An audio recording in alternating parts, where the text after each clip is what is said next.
Welcome to Spotlight Sessions, where we shine a What's light your on story? incredible.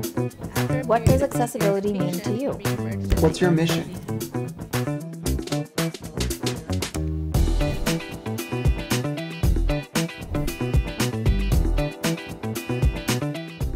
Welcome all to accessiBe's Spotlight Sessions, where we shine a light on incredible individuals and organizations and the work that they do.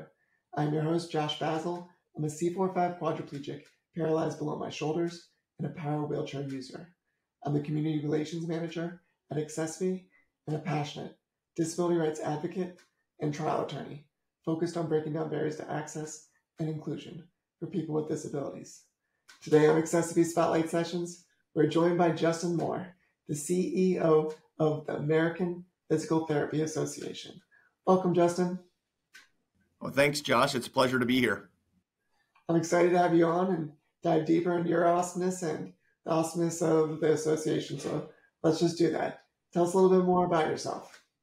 Well, professionally, I'm a physical therapist by background. So I practiced for a few years, and then I became an advocate, and I started doing lobbying and government affairs. And over the last 7 years, I've been an association executive, really leading the professional staff of APTA, seeking to advance our mission and make an impact on society. That's awesome. And tell us about the American Physical Therapy Association. We are the individual professional association for physical therapists and physical therapist assistants. So we seek to advance the profession, but more importantly, we seek to serve the patients that could benefit from physical therapy. And so we're constantly trying to advance our research, our practice, and our education, and trying to create a world that really allows people to be their best self through physical therapy. So we're a profession of survivorship, as you well know, and how do we help people go from that injury, that impairment, to living their best life is what we're about at APTA. And that best life is sometimes just a better quality of life. And there's just so much that can be happening when your body's stronger. It also helps to make your mind stronger. They're both entwined. I'm a big believer if you don't use it, you lose it. So it's good to keep moving. And I'd love to know what motivated you to kind of pursue a PT career and also become a part of the APTA. Yeah, well, I'll hit both. I was really motivated to become a physical therapist due to a couple different things. First is I am an active person. I'm a runner. I'm an adventurer. So I like to be active, and physical therapy was just introduced to me as part of being an athlete, part of being involved in sports. I also come from a very strong disability advocacy world. So both my parents worked in the area of disabilities. And so I was exposed at an early age to individuals with disabilities and the people who surround them, the community that surround them, to try to enable them to be their best self. And so that was highly influential. And so my mom worked in the school system as a special ed teacher, and my dad was a hospital administrator for the state-run institution for individuals with developmental disabilities in the state of Iowa. Wow. Yeah, that's pretty awesome. Yeah, I don't hear a lot of, the disability history.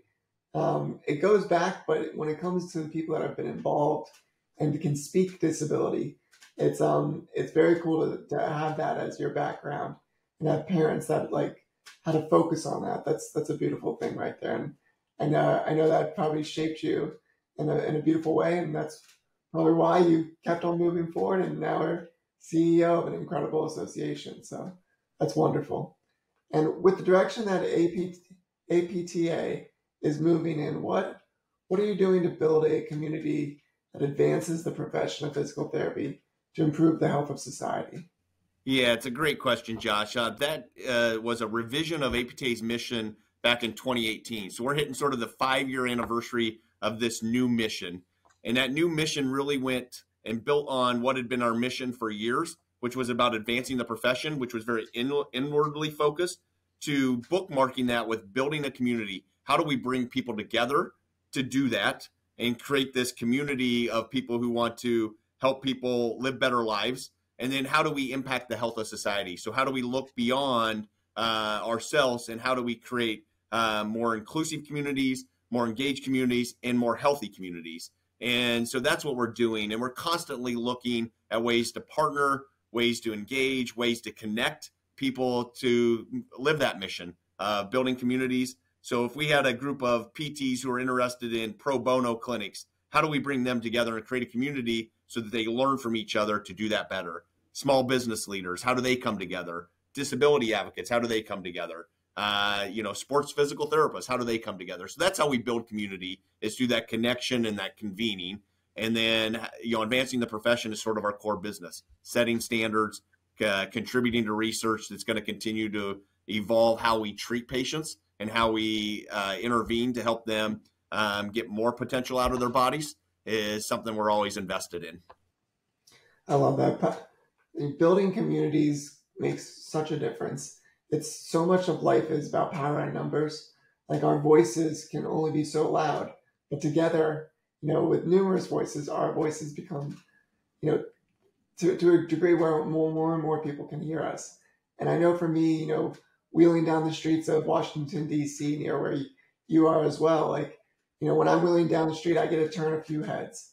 But if I'm wheeling down the street with 10 or 20 people in chairs and crutches and walkers and you name it, everybody's turning their heads and saying, what's going on?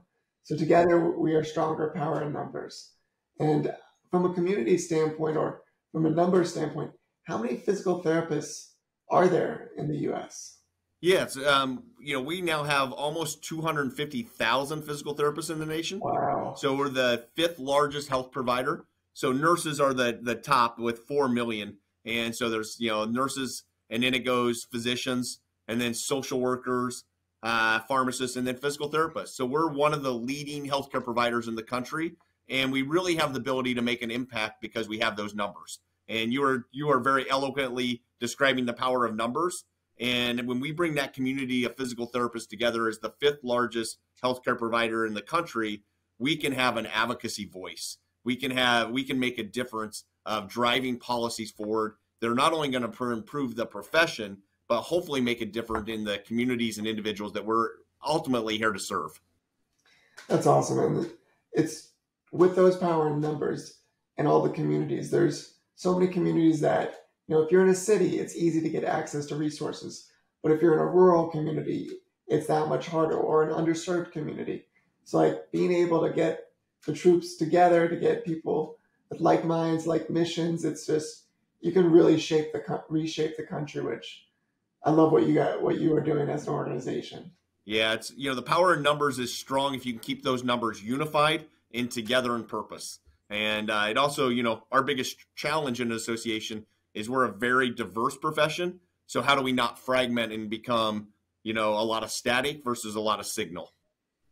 I love that. And do you have a memorable moment, a memorable story that you can share with us at your time at the APTA, and that's kind of had a lasting impact on you? Yeah, 2 stories that one was pretty far back that had a pretty personal impact for me. Is when I was in physical therapy school, I realized the power of how you lead through modeling behavior. And I rode my bike every day to class and every day to my clinical internship. And one day I showed up on my bike without my helmet. And before I could lock my bike, the head nurse of the university hospital schools, which was the treatment, was the healthcare setting for individuals with developmental disabilities, she met me at my bike, and she just said, "Hey, you need to lead by an example. You're a physical therapist, and you need to, you riding your bike without a helmet says all the wrong story." And I just remember that was such a simple thing for her to come out and remind me, and such a simple thing to forget in some ways, but it was so impactful for me because I think of that story probably once a month about how you present yourself in a situation and how you model behavior and what that says to the people around you. So that's a story that was very impactful from that nurse way back at the University of Iowa at the University Hospital Schools, who saw me and said, "You're not consistent to what you're doing. Your behavior is not consistent with what you say as a healthcare professional." The second is a story here at APTA about really the conversation you and I were just having about the power of bringing people together, building a community, and having a strong voice. Is back in '03, so almost 20 years ago, we hosted what was a large-scale advocacy event on Capitol Hill. And you've participated in these, Josh, and others have, where you bring advocates together and really create a presence on Capitol Hill so your message gets across. Whether it's power wheelchairs going through the halls of Rayburn or the halls of a Hart Senate office building, you can't help to notice when people come in force. And that was the first time we brought a large contingency of physical therapists to Capitol Hill. And it changed the organization. Since that, before that date, I spent most of my time as a lobbyist explaining what physical therapists do. After that date, people were saying, I met a physical therapist in my community. And now I'm connected as a congressman, congresswoman, or a senator. I'm connected to the local PT. And we were able to hit 95% of all offices in that one calendar day with the PT message and the PT story. And since that day, our advocacy has taken off. Today, we're doing, advocacy events almost every week of engaging 10,000 to 20,000 individuals as a part of our association in advocacy on an ongoing basis. And that date 20 years ago was really a game changer for APTA. And I still remember that day. I can remember very small details of that day, how much it rained the night before, walking back into Union Station after it and seeing the balloons that gave people directionals. I remember a lot of stories from that day, but what I really remembered is it was this in motion, seeing this collective community come together to have a presence over about 4 hours of really hitting Congress with the PT story and the PT message. That's awesome. Those moments, and I wish everyone could take a trip and make their way out to Washington, D.C. to have that experience, to let your voice be heard, to let your concerns be heard, and to advocate for a better future, because that's how the legislative process, that's how policies are changed. That's how we really make the real lives of people all across the country have better experiences, is getting the laws and the regulations to work for us rather than against us, or instead of being, stale and staying in the same place. But I always also love asking this question. I love asking different words, but the first word I want to ask you about is, what first comes to mind when you hear the word therapy? Empowerment. We're a hands-on profession. We're really about partnering with the patient to better understand what their goals are and then empowering them to meet those goals. So if you think about it, we're really dependent on the patient partnering with us to have an impact. So a physical therapist has no magic. They have no, real things that they provide other than motivation, intellect, where they really partner with that patient to help them better understand their bodies and how to move their bodies to help them achieve their daily activities of function. And so empowerment is really what therapy means to me. And is how do we really partner and empower people? I love that. That's a great way to look at it. And the more you empower yourself, it's like the more you're investing in yourself and taking the time and energy to do that. It's better days. Physical therapist is a unique profession. You get a coach. You get to provide health direct interventions by manually moving somebody's body or helping them, stand up and walk, and to help them get weight bearing. You get to do a lot of activities, but at the end of the day, you're coaching, you're mentoring, you're encouraging, you're motivating. And so it's really this healthcare provider about empowerment. Love it. And what first comes to mind when you hear the word access? Access, I think about 3 other A's. I think about affordability, availability, and appropriateness. And if people truly have access, they will have the services they need, where they need them, when they need them. And that means they got to be affordable, they got to be available, and they got to be appropriate. And, one size doesn't fit all. And I think if we can focus less about the access is the outcome, but how do we make services more affordable, more available, and then appropriate for the individuals that need them. I have the fortunate opportunity to also serve on the Amputee Coalition of America's board of directors, and a huge area in devices, and whether it's power wheelchairs or whether it's prosthetic devices, is making sure the individual has the appropriate device to meet all their needs.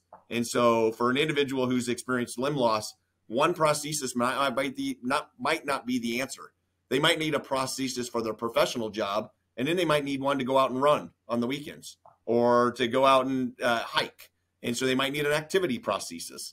And so how do we make sure that everybody has that accessible product, services, or programs that they need to, again, go back to our line, to be their best self? That's a great answer. Yeah. Being able to experience the world, sometimes you need different tools to make that happen. And with the right attitude, the right ability, the willingness to try, the right creativity, I'm a big believer that most anything is still possible. Yeah, access is such a, I've thought about it. We had an initiative at APTA of really trying to improve access to physical therapists through legislative laws, but sometimes access just means the door's open. And to me, access it's got to be greater than that. You got to not only have an open door, sometimes you got to help people figure out how to get through that door. And that takes a lot of other different skills of having the right services at the right time for the right person that help them not only be able to see that the door's open, but to be able to transverse through that door as well. That's the empowerment that you were speaking of earlier. Sometimes you need a little push or a little motivation, I've had a lot of mentors in my life, and just being able to see somebody else do it kind of kicks me in the butt or kicks me in the wheels. Just like, come on, Josh, you can do this too. The power in PT, I always say that there's such a connection to physical therapists and their hands. And I think it's more philosophical, not necessarily just tactile. And the reason I say that is sometimes in physical therapy, you need to give somebody a hand out, help them up and give them, extend your hand. Sometimes you need to use your hand to push. And you just got to, it's just being, modifying to that patient's need of what type of touch do they need at what time to help them get what they need.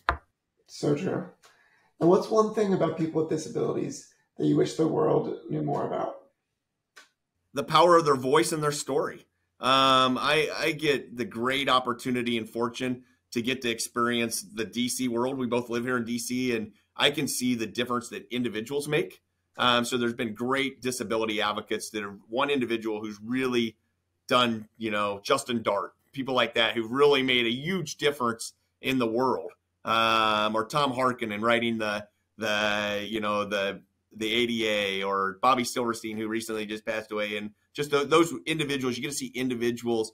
And so that power of the voice can be demonstrated as an individual, but that collective voice, whether it's organizations like the Amputee Coalition that I'm a part of really raising the awareness about the troubles and the challenges that individuals with limb loss and limb difference have, whether it's Special Olympics and the inclusion revolution that they're leading a conversation about nationally, or whether it's getting better coverage for power mobility devices. And how do you do that? And so I wish people in the disability community continue to understand the power of their voice and their story, because there are policymakers and organizations like APTA who want to partner to help you achieve your objectives. I just got to do a quick shout out to Tom Harkin. He's one of my favorite bosses. I got to work for him on the help committee. He's an amazing, amazing human being. I'm an Iowan by background. So I laughed when I was lobbying. It was interesting being from Iowa. You had Senator Grassley, who's a great advocate on the Medicare side and from his finance committee assignment. And then Tom Harkin, who has been just, years and years of disability advocacy. Yeah, utmost champion. And what are some of the biggest gaps that you see for businesses prioritizing access and inclusion? Oh, it's a great question. I think the biggest gap is looking for a quick fix. I think this is sustained work. I think all important work is. And I think, at times I think you have to be patient and make incremental changes because there's a stick-to-itness that has to happen in this area. And I think sometimes people are looking for quick fixes. What's the next campaign? What's the next single thing we can do? And it's that, those are all important, and I don't want to diminish them, but they got to come together, and you got to sustain it, and you got to completely, to be committed to it.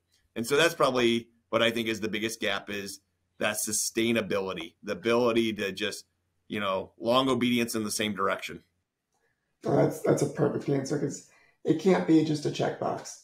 It's gotta, it's gotta be a journey. It's something that you keep going, creating the cultural change, creating the business change, really, and learning about it. Because the more you talk about disability, accessibility, or access and inclusion, all those things, it starts being a language you can get and hear and understand and embed within the DNA of any business. Yeah, it's work that's never complete.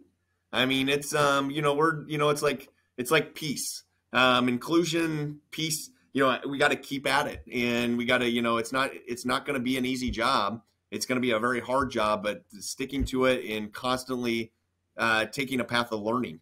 So as we get one victory, how do we learn from it, apply it, and move forward to the next thing we need to make sure that we address.